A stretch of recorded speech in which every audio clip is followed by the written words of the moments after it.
Friends welcome back to my another mini blog. কি খবৰ আপোনালোকৰ? আজি আমি গৈ আছোঁ কোহিনুৰ থিয়েটাৰ চাবলৈ।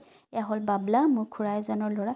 সি আৰু মই বহু দিনৰ মূৰত লগ পাইছোঁ, সেইকাৰণে আমাৰ বিভিন্ন ধৰণৰ কথা ওলাইছে আৰু কথাৰ মহলা মাৰি মাৰি আমি এনেদৰে গৈ আছোঁ। আৰু সন্ধিয়া এয়া আমাৰ টংলাৰ ৰূপটো, এই সন্ধিয়াখন খুব ভাল লাগে নহয় জানো? সকলো মানুহে নিজৰ নিজৰ কামত ওলাই আহে।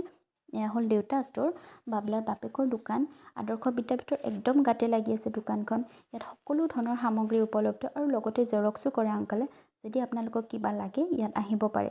ইয়াৰ পিছত আমি গ'লোঁ থিয়েটাৰ হোৱা জেগালৈ। আজি নাটকখনৰ নাম আছিলে অৰ্ধনাৰী। নাটকখন সঁচাকৈ বহুত বেছি ধুনীয়া লাগিছে আৰু কাহিনীটো বৰ ধুনীয়া।